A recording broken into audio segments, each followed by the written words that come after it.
This time on Rad Rat Video, we're talking about whether pro skaters could become YouTube skaters and usurp all of us, and a couple more questions. Let's do it.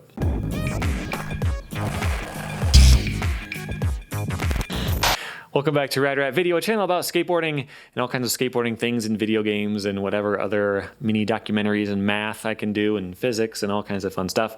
Today we're answering some of your questions. We've got a few of them for you. The first is from Robert Wolfman, who asks, if we had big fluffy dog tails, would a tail touch still be a make? Is Wolfman your real name? I don't know. Anyway, if you had a big fluffy tail and it touched when you landed a trick, would it count? Or is it like a toe touch? It's a very complicated question. It depends how and why we have tails. If humans develop tails over time, we've always had tails, our culture would be a little bit different. Maybe not by much, maybe by a lot. And so that would have a lot to say. I'm trying to think of like clothing styles, you know? Like back when I was growing up, the big thing was to wear all of your clothes too big. So your pants are too big and they're falling down, your shirt's super baggy, you know? If that was your style, I imagine your tail is just flop straight on the ground, right? But if you're in a nice, you're dressed up, you're in a tux, your tail is probably up and nice and proper, right? So how cool are you when you land and your tail kind of drags on the ground? I think it's probably fine, because if your toe is on the ground, you can put your body weight on it, you know, so it slows you down so you have less risk. If you're about to slip out but your toe is touching, then you're going to be able to save it, and that kind of doesn't count. But if your tail touches, that's not really going to do much for you. And they're big and fluffy, especially, he said. So you're going to sweep the ground a little bit? I don't know. Weird question. I like weird questions, but I don't think it would matter. I think it would count if your tail touched. All right. The next question is from Venom420, who says, what do you think the ideal dimensions for the transition steepness and height for the ideal mini ramp are? Also the amount of flat in between. I built one in the past and I felt I went a little bit too mellow on the transition. I remember you saying you did the same. Okay, so I did build a ramp. This was in like 2004 or so, 2003 maybe. And I cheated in a bunch of ways that I thought would make it easier. So I did less, I used a bigger transition than the plans I found stated. I made it shorter than it was supposed to be, and I made the flat bottom longer because I figured more setup time would be easier. Or if you're gonna slip out, you've got time before you like trip and just smash your face on the coping. Like I did all this stuff because I thought it would just be easier to skate and more fun. But I think they were all bad ideas. So I looked up some plans for you, and I will put a link to the ones that I found in the description. But it said that the transition should be 6'10". So I'm sorry if you're not from the US, or you're not going to understand any of the measurements that I'm using. But it said 6'10", which seemed pretty specific, and it also required you to build on extra onto the decks on both sides because there's not a lot of wood there. So I used 8 feet for mine. I used an 8-foot transition to draw out the frame, and it's super mellow. So at 4 feet high, so one sheet of plywood is 8 feet by 4 feet. So your ramp can be 4 feet high pretty easily. If you want it to be 5 feet, that's another sheet, you know. So 4 foot high is kind of the basic standard way to do it. I use such a big transition that 8 foot is like really close to the end, so I had to make it shorter. Mine was like 3'6" or something like that, and that way the deck would be wide enough to stand on. So yeah, mine was shorter than normal, less transition than normal, and the flat bottom was as long as I could. I made an 8-foot flat bottom instead of 6 foot, and I think those were all bad. So I didn't have access to skate light or masonite even. Like I couldn't find anything like that at hardware stores back in 2004. So I just put plywood on it. And plywood will chip and like knots will fall out of it and there'll be a little hole. And like it just gets rough and hard to roll on. And so having a flat bottom that's 8 feet long gives you more time to slow down. And like it ended up being really hard to keep up my speed. Like I would drop in on one side, pump real hard, pump as hard as I could, and I could like do a stall on the other side. It took a lot of effort just to do the most basic stuff. And I think that was part of the reason. So you're going to slow down the longer you go because of your bearings and air and all that. But also if you're using plywood, which you shouldn't, you should use something better, then that's going to really hamper you as well. So having my ramp be less steep than normal also wasn't great, because that also meant I was going slower in that flat bottom. That made it harder to keep my speed up. Yeah, making it shorter, that was kind of a necessity for the deck. But the way that I solved this problem was by cutting off like a quarter of it. So my frame was like 2 4-foot half pipes right next to each other. I wouldn't go any less than 8 feet wide. If you have a 4-foot ramp, you can basically just do really simple stalls, and it feels really sketchy and risky. Like if you do a crook, like the edge of the ramp is right here and you got to pull it in. And if you kind of turn too much, you'll roll off the side, you don't want that. I think you want at least 8 feet. But the way that I solved it was by cutting down one of the 4-foot sections. So it was half low and half high. So I could drop in on the high side, get a plenty of speed, and then just do a stall on the low side. That was fun. And I would probably do that again.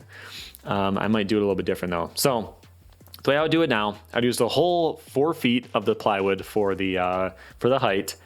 I would use, I think that's 6'10". It's kind of a strange number that they picked, but I think that makes a lot of sense. 8 was too much. I've skated 6 foot. There was a skate park that I used to go to. It was made for, pre-scooters, for like aggressive inline kids. And some of the stuff was like really steep and really big for skateboards. But anyway, it was a 6-foot ramp spine with 6-foot transition, and it felt like a little bit much. Full vert at 6 feet, like you just kind of do this. I'm 6'2", so I feel like when I hit it, it's like that. Your head stays in the same spot. Really weird. I don't like that. So around 7, I think would probably be a good way to go. I would have it be 6-foot flat bottom. It would be 8 feet wide.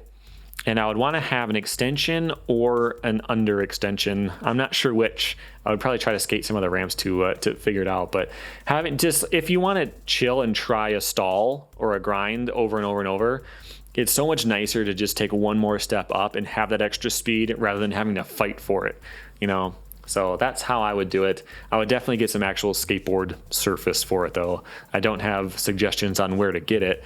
Yeah.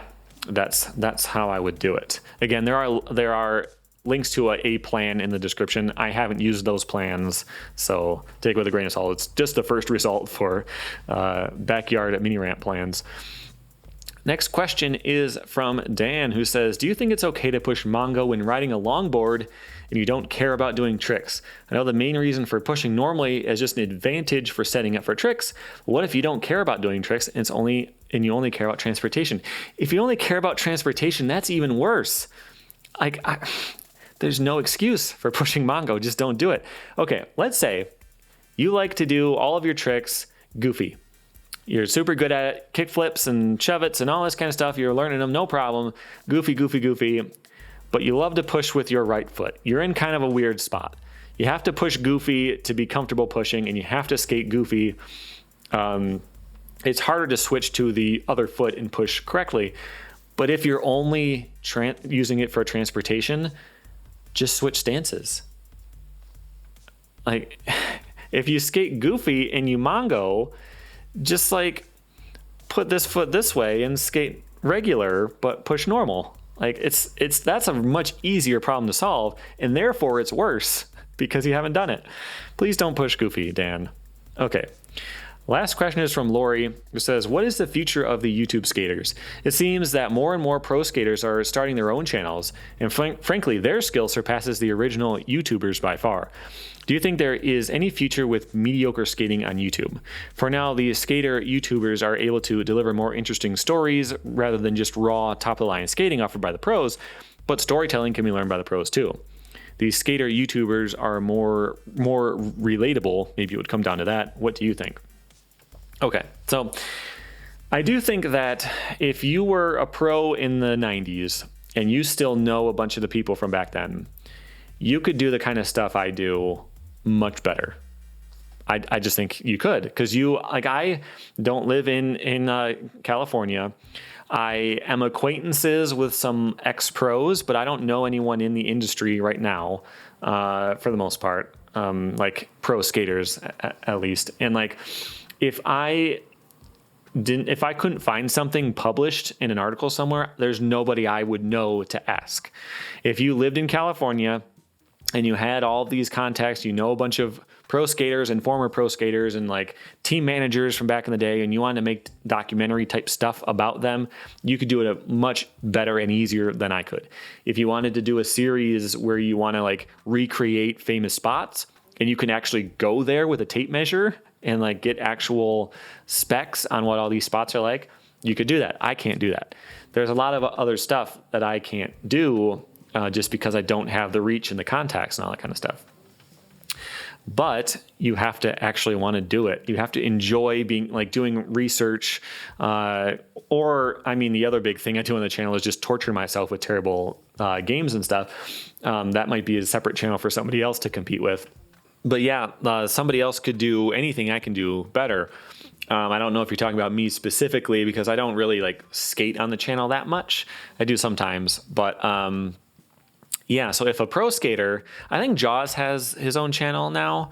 I've seen one video he did where he goes on a mission to skate a handrail and he gets kicked out, and he comes back, or not a handrail. He's trying to do like a nollie flip down some stairs or something like that. And he comes back a second time and he finally gets it. And like, it's cool, but it's not really the same type of thing that the other channels are doing. And if he wanted to do that, I'm sure he could learn all that, but it's a different skill set. Being super good at skateboarding, but new to making like videos and thumbnails, knowing how to like, I mean, you don't use tags anymore, but like how to set it up on YouTube and how to do all that kind of stuff is a different skill set versus like somebody who is pretty good at skateboarding, but they know a lot about the video side of it and the community building and like that type of stuff. That person would probably do better at making a YouTube channel. The ideal would be a partnership where you have a pro skater and a pro skater who knows something about filming, and then like a video guy who skates, and they're a team and they make stuff together. That would probably be the ideal. But yeah, it takes a lot. So I've had this channel for 5 years, I think. I started at the end of 2015. So yeah, it's been a little more than 5 years, and like, it's not full time. It doesn't really make much money at all, to be honest with you. The only way you make money really on YouTube is to do sponsorships and stuff. And I get offers, but it's always like, I don't think I would do any, it doesn't matter who, but I'll get offers to like try out some mascara or something like that. Like, they don't check what your channel is about. They just offer you like, do this sponsor spot in the beginning. That's the only way you really make money. So unless you're really willing to sell out immediately and as much as possible, it'll take years and years and years before you're making money at all on it. So like, being a pro skater and then starting a YouTube channel on the side, but really focusing on it and really building it up and doing it right, it's possible, but it's tough. And I think what you were saying about I'm trying to think of a channel's name, but how you can relate to somebody who's not as good as you, or not as good as a pro and is closer to you in skill. I think there's a lot to be said about that too. I'm trying to think of the guy's name. I think his name is Chad. I will put his channel on the screen right there. I like to watch his stuff. So he will go to a skate park and he'll go on the spine or something like that, and he'll come up with a trick he wants to do, and you'll see him try it a few times, and he's like, okay, well, I'm going to try this different version of it. I'm going to try to fakie instead, or like, hey, I'm going to learn how to skate a flat bar, and I've never done this trick before, but I'm going to learn it, and just see his progress and all that stuff. And I feel like that's closer to my level. You know, like, he's much better than I am, but I can grasp what he's doing. But if it's a pro skater who's like, I'm going to try to nollie flip El Toro, and here's the process of it, that doesn't mean anything to me. I might as well watch like somebody practice football Like I don't connect to it. So there is something about that too. So yeah, making videos, telling stories, having people like your personality and what you bring to a channel, there's more than just being really good at skateboarding, but there can be some crossover. So I guess we'll see, but that's an interesting question. Thanks for submitting it. If you have an interesting question, go to radratvideo.com and submit it right there, right after you buy a t-shirt. That is optional, but recommended. So you can do that. Make sure you subscribe so you don't miss out on anything in the future, and I'll see you later. Thanks for watching.